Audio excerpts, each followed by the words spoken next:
What's the worst thing you tell yourself? Yeah, sometimes we don't realize, but we're constantly Self-deprecating. self-deprecating. So if you do It that, sounds like something else. sounds terrible. But if you think you're somebody that tends to do that often, you listen to this episode. You're going to want to listen to this, You are and maybe share it with your friends and family members of people that you know that have this kind of nasty habit, really. well, I think it's a Yeah. habit, but I think it's something we all do, and I don't know why. And I think we're going to get down to the nitty-gritty of why we're always putting ourselves down and using self-deprecation. Yeah. So listen in, and let's This week's episode of Get Real with the English Sisters. Right. Here we are. Let's get Happy as can chatting. be. Let's get chatting and let's think about the truth about this. I mean, this self-deprecation kind of It's like it's awful, isn't it? So disgusting. It is disgusting, yeah. And the disgusting thing is, I think you're right about what you said in the pre-chat before we had this, before we started recording, is What that do you mean in the kitchen? in the kitchen, yeah, is that so many of us actually do this, and we kind of do it at an unconscious level. I think a lot of us do it as internal dialogue, so it's not spat out. Yeah, that's what I was saying. Internal, unconscious, yeah. No, unconscious is different to internal. Is it? Unconscious is that you don't realise you're doing it. Right, okay. Other times you realise you're doing it, but you're doing it in your head, so you're not speaking Right. it out. So you're not looking in the mirror and say, I look horrible, or blah, blah, But blah. do you Or think you a... realise you're doing it when it's internal voice, or is it just that chitter-chatter going on in the Well, background? sometimes you might not realise you're doing it, and then that's not conscious. Yeah. So you might notice it's like a running dialogue that you don't even realise. That's It what just I mean. becomes part of your life. It's a wallpaper, isn't it? Yeah. That's a horrible thing. It's creepy. Well, that's even more creepy. Well, I don't know if it's even more creepy. Of course it's creepy if it's a wallpaper. It's like the wallpaper of your phone. It's there and you don't even know it's You've there. chosen it. Yeah, if you choose it, that's different. You're right, I made a bad thing. It's like the wallpaper in a room that you can't change. And it's just there all the time. You don't, and then you're so accustomed to it, you don't even realise it's there. Oh, I used to hate that one in our bedroom. I know. We used to have the 70s wallpaper. God, it was bright. It was like shiny, wasn't it? It was shiny, a big flowery. Oh, it was leaves on horrible. I mean, now it'd be really trendy. Well, it is trending now, Yeah, but it but wasn't as shiny. It wasn't our choice, was it? No. Mum just had to leave it there because we didn't have any money. Yeah, she couldn't change it. What was there? If it was for her, she would have had the white walls like Yes. customary in Spanish homes. I know. But anyway, yeah. What I was saying is that if it's unconscious, so you're just like you don't even realise you're doing it, I think that's even more dangerous, because once you become aware of it, you're saying horrible things to yourself all the time, putting yourself down, self-deprecating. It's easier to say, okay, I'm going to do something about it, but you course might it not is. find it that you do something about it, because you might have grown up with it in your family or people It's around deeply you. rooted. That's Yeah, why I it's said a- the wallpaper. It's everywhere, in every room, in the whole family environment. Everyone in your family, friends, the culture's kind of there. It's like the culture saying, "Oh God, you're an idiot. I'm such an idiot." Yeah, I was listening to Louis Capaldi was saying that he has a lot of anxiety, and that he uses a lot of self-deprecation. I love his And, music. yeah, He's it's so great. brilliant. He's But such an you know what, artist. He's such an amazing artist, and yet he still calls himself things like, we won't say the I've heard expletives, that. but Yeah, he'll say that he's a lazy so and so. yeah. And he's this and he's that. And I was thinking, we were talking about it. How can he be lazy with the amazing things that, not just because he makes fabulous music, but also because the effort he goes into actually going What about ahead. live performance? Yeah, For with goodness live sake. performance, like pushing himself so much, even though he does get anxiety and he has panic attacks, but he still pushes through, and he like makes these videos like what we were saying, that we would never want to put ourselves No. in that position of, No. like, one of the ones we saw, he was in the pool, like, Yeah. with just very little on, Yeah. and like, his whole, It takes everything, courage it to... takes massive courage to Yeah. expose yourself to that kind of exposure. Yeah. And I agree, yeah. and put yourself through that. Yeah. And then at the And then at the same time, not instead appreciate of not appreciating who you are, who or you are and how much you're not lazy, how much effort you're putting into Exactly. it. And so and much he effort. also says he has Tourette's, so that's something else that you're coping with, and you're Exactly. you're managing it. I mean, come on, he could be having the kind of self-talk. Imagine if someone like him got up in the morning and said to himself constantly, I'm an artist. I'm a role model. I'm a role model. I'm an artist. Yeah. I'm an artist. But I'm also a role model for other people with Tourette's. Exactly. For other people that are suffering from anxiety. Yeah. For other people that, I am inspiring. I'm inspiring. I'm amazing. Imagine that, if that was like the wallpaper in his room, and it was just constantly, I'm amazing. I'm an artist. Let's see what I'm creative. Yeah. My music touches smile. people's I make people souls. cry. I make people happy. I make people feel. I am the giver of emotion. If he thought that to himself, I am a gift to this world. Thank goodness I'm in it. What a difference. Yeah, what a difference I make to the world. Instead of saying to himself, I'm lazy, I'm a this, lazy, whatever. I'm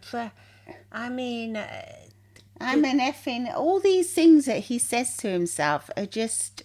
as hypnotherapists and coaches, when we hear that, it makes our heart bleed, because it does. It really we does. think, no, and there put a stop to this. Stop doing this. If you are doing this, stop right now. There is no there's no excuse for it. No. There's just no reason why people should be doing this to themselves. That it's not helpful. You might think it's like a masquerade to make you feel good. Sometimes you can use it as a coping mechanism, because it makes you feel... Sometimes like it's in the form of humour, isn't it? A lot of the times it's in the humour. Yeah, like 80% it's in the form of humour, and you'll hear people saying, laugh. I'm a so-and-so, and ha ha ha. And we think as therapists, we don't feel like laughing because we can see the behind the scenes, but many people just laugh at it and say, yeah. And it's just a way of hiding, really, isn't it? Hiding how great you really are, really, but not accepting it for yourself. So it's a shame, because you can't accept your own potential. No. But maybe if you think about it, maybe that's what drives him even more to produce more and do more in another kind of way, because he feels his pain, so it makes him more creative. But in the end, it's but if it's helpful. giving you anxiety and panic attacks, then there's something, I think, your body wrong. It's okay if it's to a small degree, and you say, okay, I like to take the mickey out of myself. I like to not take myself seriously. That's different. To self-deprecation. If you don't take yourself seriously, I don't really take myself seriously either. You're not a big head, is what they used to say. I don't know if it means a big head. It just means, you're not letting your ego take over you.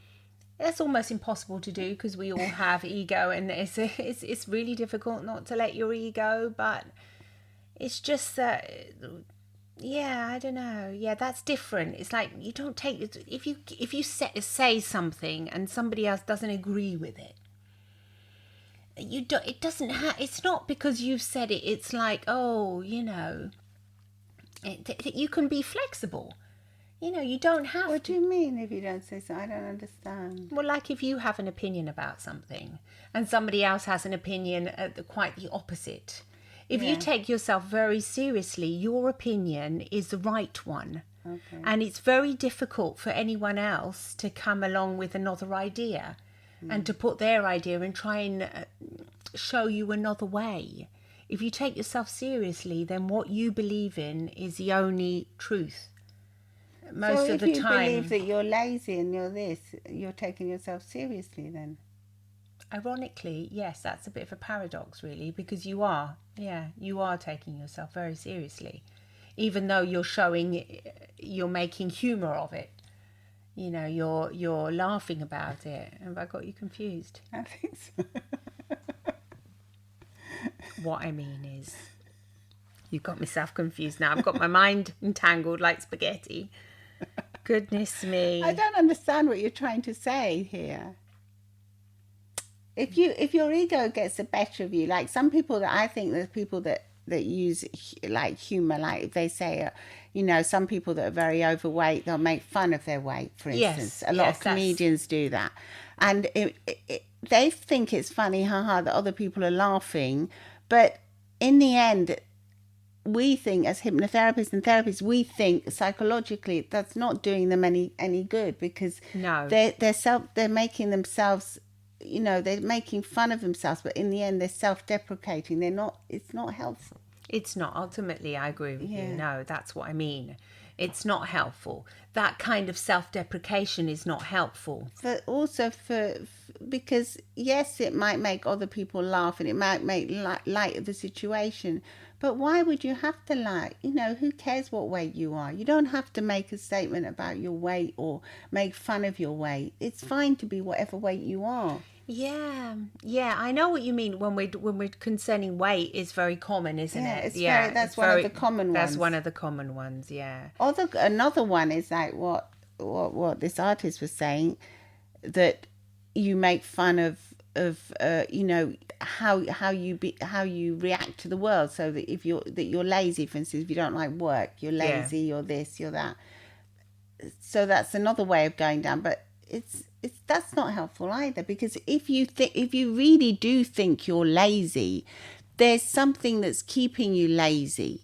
Now, it might be that you haven't got the skills, or you haven't got the inspirations, or you haven't got the motivation, or you haven't got, but there's something lacking within you. So that's when you would need help. If you feel you can't get out of that, you would need help to make you feel better. Because if you're saying you're lazy, that means that you're not happy with being lazy. If you were happy with being lazy and it's mañana, and you'd be as happy as Larry going round and saying, la la la la, this is great, life is right, great. yeah. I'm not, you wouldn't even define yourself as lazy. You would just be you.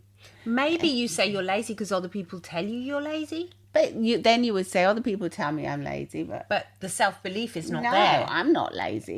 This is me. I'm chill. I'm chilling. Yeah, I need to rest on the sofa for so long and have my resting. People have told me I'm lazy. I know. I'm just thinking, I'd even forgotten that. Yeah, because you have your siesta. One of my good friends used to say that I was not just a friend. So I'm now remembering it all. Yeah. It's all coming back. Is it really? Another mother at one of the schools said I was lazy. The school mums. Yeah, the mother, and I thought, how dare you? And then why did she say you were lazy? I can't even remember. I don't know. I think maybe because I said I didn't want to take my child somewhere because it was late and it was dark. Oh, and extra some extra thing that my child person, I was going to say, my child didn't even want to do that. And just because they wanted me to go, they were saying I was lazy. Yes. So there was an ulterior motive there, thinking, why are you so lazy? I knew fine well I wasn't lazy and I wasn't having any of it. But no. Someone else might have said, yeah, maybe I am lazy. They might have questioned it. Well, you can still remember it. Well, I remembered it because I thought I'm not lazy. And then when I went to this person's house, I mean, the poor lady, it was in a terrible state. So I thought, well, this is what you call lazy. I mean, all the dishes were still there from the day before. And my house wasn't like that. No. Not that I want to say it's not okay. It's okay if you've got dishes from the day before, if you're overwhelmed and that, but then don't go around judging other people and saying that they're lazy. Yeah. That was the point of that story. That was that right. Yeah, no, I know what you mean. Yeah, so but you didn't take that on as a truth. I just thought it was ridiculous. But perhaps what I'm saying is that perhaps it's because the way we were brought up. you know, with... Well, Mum used to tell us we were lazy. Do you want to say the way we were? Did she? Well, yeah, she would say like she wouldn't let us watch TV on Saturday morning because she said it was lazy people did that. But that was kind of like from her culture, wasn't it? Yeah, Like I the don't television. care where it's from, but she used to tell us. She used to tell us lazy people would watch the television. No, but she would tell us we were lazy if we wanted to watch it. I mean, it's like we grew up in two different childhood homes here. Well, maybe I was the older one. Yeah, maybe she would tell you more. Yeah. Yeah. No, I remember we weren't allowed to watch cartoons in the morning. Yeah. Whereas you're the English children. They were the lazy ones. They were, is that right? They Yeah. were the late. But why, so Mama said we were lazy, okay? why don't we believe that? What happens to somebody's Because mind? we thought that she was wrong. She was wrong, and it wasn't lazy to do that, and we should be able to watch Is television. it because we had enough validation from other people? So other of the children at school would watch TV. Yeah, so we would say, probably. no, hang on a that's minute, maybe normal. it's Mum. Yeah, maybe Mum's the one that's not right. Yeah, maybe she's wrong in this case. Maybe it's okay to watch TV on a Saturday morning. Yeah. And chill. And chill because you go to school all week. And you can't work all the time. Yeah, so maybe we realise that because other people around us were doing it. But in the case when it's your mum telling you and then everyone around you is going off to work and not watching, or, you know, not watching television, then maybe that's when the belief is installed in you.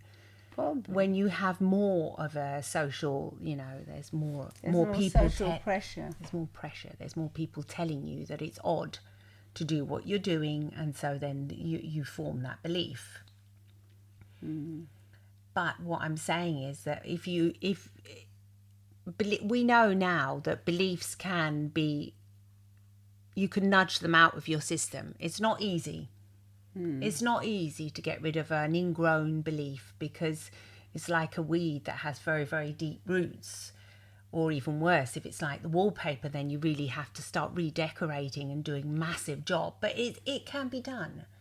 Yeah, but you need the umph to do it. Knocked down and rebuilt. Yes, exactly. So you need to, even without rebuilding the entire house, as if we're going to use the metaphor that the house is the human and the wallpaper is like the human mind, for example, we can redecorate and repaint the mind once you become aware of it, like what you said right at the very beginning.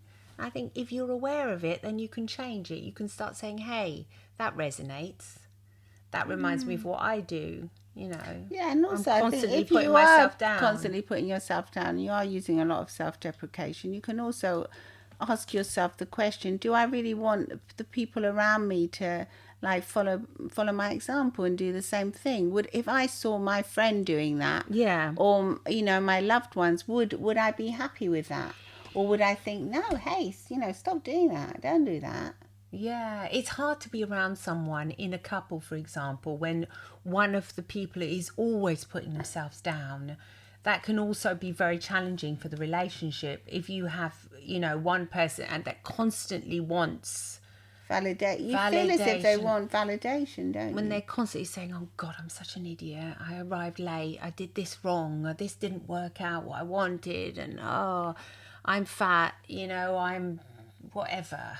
You know, it's also really challenging for the person that wants to love you. Yeah, because they don't see you in that way. No, they don't. No, So they can't see so that wallpaper. You're constantly like forcing your own beliefs on that other person. Yeah. They see you in a different way to that. They don't see you like that. They see you in a way that they love you. So when you're constantly forcing like these, in the end, it'll probably go into their heads. It won't. It's not helpful for your relationship either. No, it's not. Because in the end, it's like what we always used to say. If you're with your partner and I remember when they first started talking about like cellulite, they didn't even used to mention it before. Do you remember? It was so shocking to us. And it's just to sell the creams, isn't it? Yeah, and it was It's just to sell the disgusting. creams, Yeah. and then and then we would see like some of our friends like when they're on the beach. Because what is cellulite for people who It's don't just- even know what it is? What is it? I don't even know what it Define is because I've never actually gone to look at it, but I think it's like fat cells that have like you can actually see them like little dimples in your skin or something. But I Dimples don't is a even want to lovely way say of it because saying it, you're yeah. going to be looking for them if you don't know what it is. Yeah, So it's just forget it. It's just basically it's nothing. practically nothing. It's part of But the human anyway, body. You would see people when they started advertising it, how they would be affected by it, and you would see them like going up to their partners and squeezing their skin and saying, look at this, it's all yucky, yucky, or whatever. I mean, I'm saying it in a very childish, young, nice way, but they would, they would use words. And I just used to think, why are you doing that? Yeah. Partner is looking at you probably thinking how you How look gorgeous you are, or hot or whatever, or yeah. nothing, but it's my sweet lovely wife or Person, husband, yeah. and you are going to point out the defects in you to them. Yeah. Why? If you were in a Why? meeting, would you point out all the things that you don't like about yourself or your work or that? Would you point them out? No, you wouldn't. So don't do it in your relationships either. No, that's really valid. That is. Yeah, I Who would. would want to point out all the worst things, all their worst things, if they were in a work situation? Say nobody. It's the way like what we say. If you would, do you treat your partner how you would at work? Well, To your colleagues? No, I don't know. Usually with great respect you treat your colleagues, unless you really hate where you're working, you tell them to F off, but then you probably lose your job. You would, yeah. Well, if it's just a colleague, you might not, but you wouldn't be seen as having good relationships in your environment, your work environment. It's essential to get along with a team. So if you're somebody that does say F off, I mean, come on. You're not going to thrive in the work environment if you're like that. Well, you're not going to thrive in your relationship either. The truth is, you don't really thrive in your life because you're going to have because you've got this self-deprecating side. Yes, you will thrive in some aspects, like this amazing artist. Yes. But you will suffer from anxiety and from pain. A lot of pain in there. That you really, I mean, if you think about it, you're bringing it onto yourself. I know that's the harsh truth of it, but you're the one that's doing it. You are. So it's like being imprisoned in your own prison. Yeah. It's like saying, let's just break free. Let's get the key and break out of this prison. Let's break out. Let's peel that wallpaper off once and for all. And it's decorating. it's so satisfactory. Do you remember there was a little hole in our wallpaper when I was little? I would always try and peel it off, and you could really imagine getting that spatula going. And once you get one off, then there's a lot of satisfaction as well. So it is hard to do, but I think if you catch yourself, and you catch yourself, from the moment you get up to the moment you go and you close your eyes at night, you can become more and more and more aware of the stuff you say to yourself and say to others, because you're saying it to other people and they'll laugh. You tend to be they'll laugh, and then they might say it to you about themselves, because Louis Capaldi was saying it was part of their culture that they all have a go at each other, a bit of banter, a go.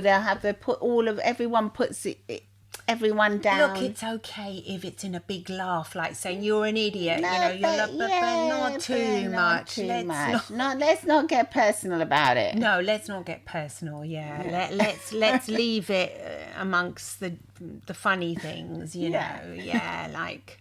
Because even saying things like, I remember we had a client once that even things like, saying that, you're clumsy so-and-so and things like that. We had a client that was affecting. It affected them because, so much. I remember that client. They have back history when maybe other people have told them about it, and it just doesn't make them feel good because they really believe it, where other people might just say, for instance, if I trip over, it's not a big deal. I just think, I'm so agile, I managed to. You actually do say that. You're incredible. I managed to catch Whenever yourself. You're about to trip over, she, or even if she falls, she always says, God, she's hilarious, Violetta, because she'll say, I'm so lucky I was agile enough not to hurt myself. And she gives us out, she's so proud of it, and I don't really, I think you're like the top of self-esteem. I don't know if I actually do that. what I'm actually saying to myself. I know I don't self-deprecate, that's for No. sure, but I'm not quite as, you know, you're hilarious. Yes, no, if I trip, I might say, phew, I was lucky or something. Oh, thank God I didn't hurt myself. But I don't have the back thing. Oh, I'm so agile. I did not hurt myself. Sometimes I'm amazed how I manage to catch myself, and sometimes I do hurt myself. But I think it could have been a lot worse. Yes, yes. So it's not as if I never hurt myself. But you see, I've had detached retinas from it, like I've said all the times. It's not like, but it's like, oh, I'm happy I didn't break. It wasn't even worse. Yeah, I mean, your eyes practically fell out of detached retinas. It's also the way you see it. But it could be worse, couldn't it? Yes. It's always the less of the less, which is the reframe is what really gets us through life, I think. Reframing. For us, in our case, it is. And it's not just looking at things from a positive side, which is very helpful, but it's just like seeing them from in a different way, isn't it? Because it's like, yes, you are being positive when you say, oh, I'm agile. Yeah, but it's like saying seeing it in a different. It's like retaking it, isn't it? Yeah. You say, oh, I'm lucky because I'm agile. Yeah. I nearly fell down. Oh, I did hurt myself, but it could have been worse. And it's very helpful. It's extremely helpful to think like that. I think it does boost your self-confidence. It makes you feel more confident. Well, if you say, oh, I'm so agile.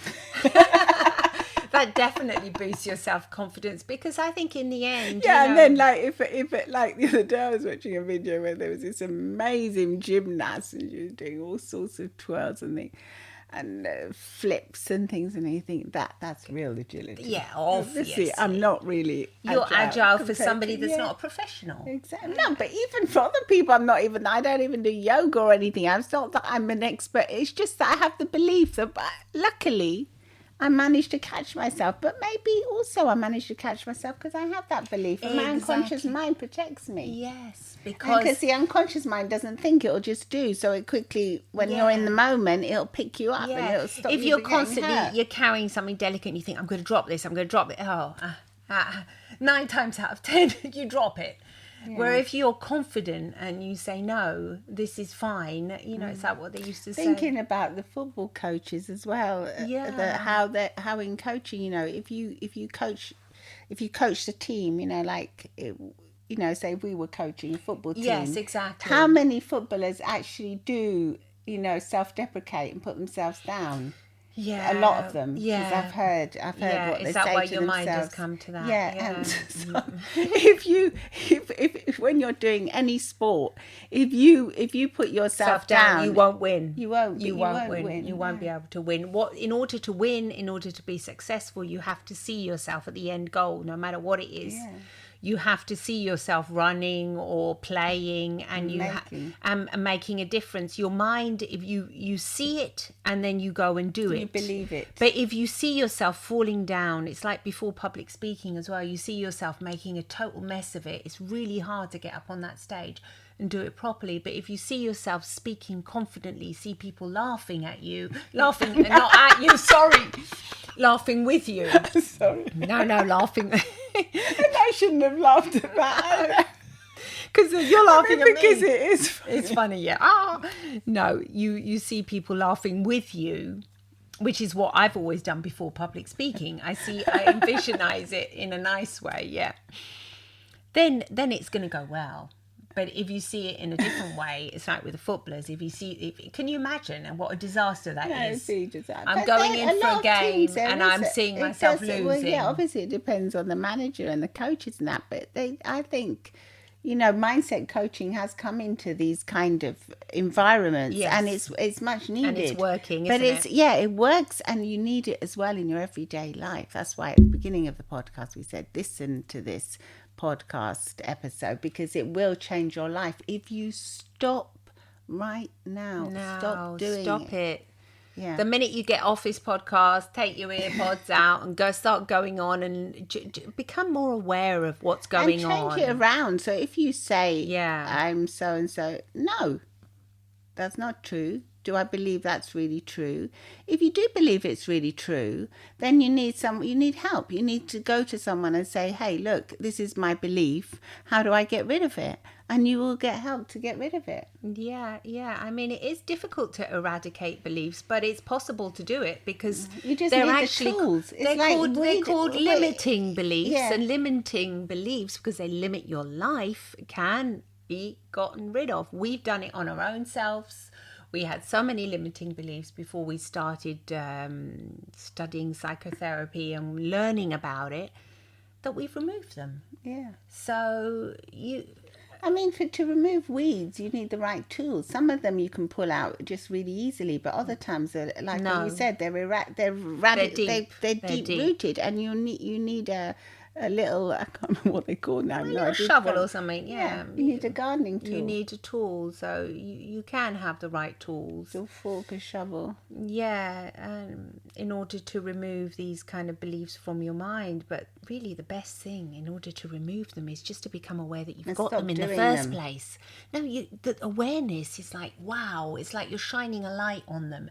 And you can suddenly see them, because it is like... But look at the shining the light. I mean, look at that thing that you've got in your house. Everyone, I bet you, all of you know, you've got a bit of mould or something. And how long have you left it? The thing is about shining a light on things. A light can be on the broken bit of wallpaper or the mould or the thing that but you have to become fix. used to it. You just get used to it, and your mind deletes it. That's why I said it's like the wallpaper, isn't it? Because you don't notice it anymore. You might hate it at first, and then it just becomes normal.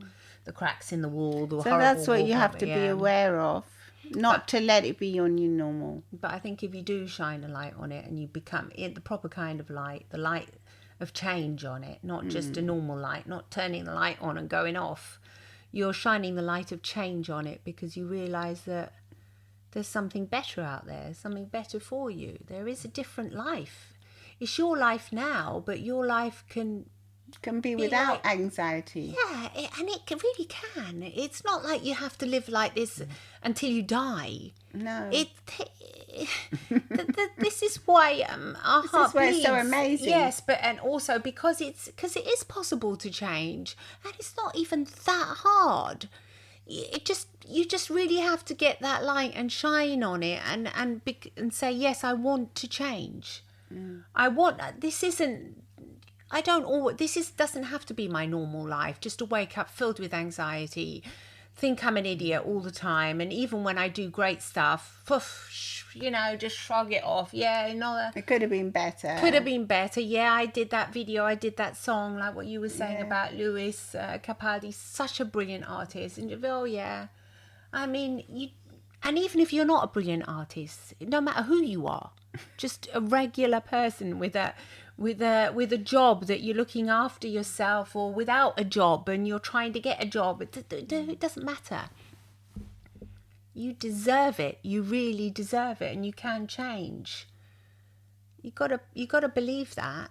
You've got to believe in yourself, because it's true, so that others believe in you, and we believe in you, and we know you can change. We know it's possible. And we know it's possible for anyone to change and everyone to stop self-deprecating. And it will be an amazing thing if we stop hating on ourselves. And when you see your friends and family saying things to you you no. can say no. I don't like that. Yeah. Can you stop it, please? Even if it's your best friend, because sometimes you have best friends that are difficult for them to stop, and they won't want to. It will be difficult. Be empathetic. Yeah. Understand that they've treated you like that, and they've had that kind of little banter, like what you were saying, with you for a really long time.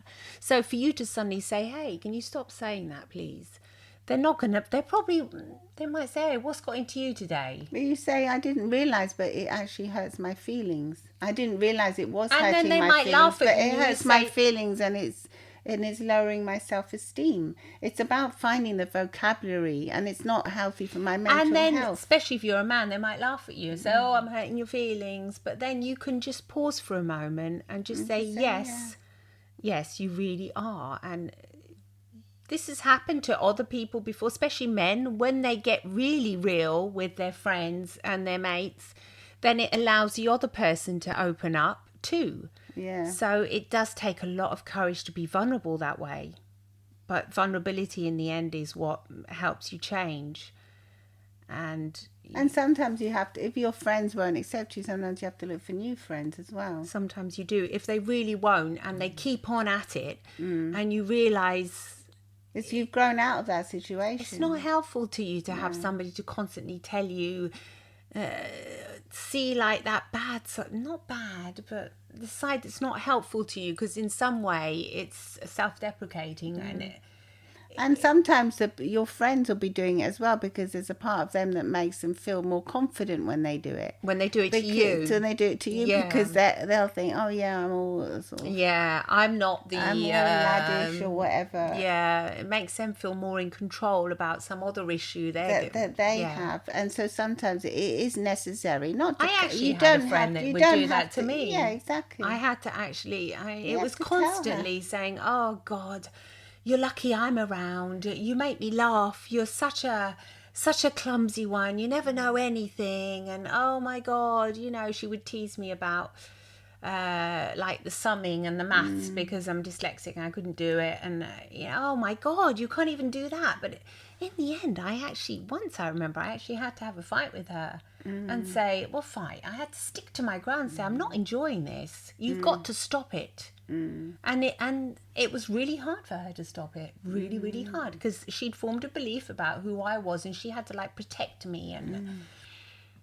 But it wasn't like that. I was just the way I was. I was I was living a different reality to hers, even though we were in the same job, we were doing the same identical job.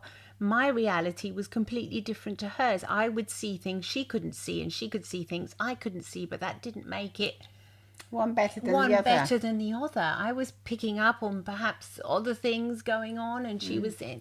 So it's difficult. Yes, it's difficult. In the end, I had to, say, see less of her, really. Yeah. Because because sometimes you do have to make that, and it still can be a love her, difficult. but It can be a difficult choice. Yeah. But you don't have to cut that. Sometimes you do need to cut the person off for a while, yes. for a while at least, or till you manage to get rid of those beliefs yourself. Get stronger and inside. get stronger. Yeah. But other times you can just hang out a bit less. Yeah, you can. It can be like It can be more gentle. more It can be a subtle. more gentle approach. But sometimes you do need to. You do And need- sometimes circumstances can just kind of take you away from each other, and then you can maybe think, well, maybe that was quite a good thing in the end. Yeah. And it also, what happens is that when you do stop this self-deprecation, or do it to a lesser extent, because I think it's practically impossible because of the society we've been brought up. It's practically Impossible not to impossible do to it. eradicate completely. Yeah. But if you become aware of it, Yeah. then you stop doing it, and then you're kind to yourself, and you think, how would another person see me? Through a kind person, not a mean person.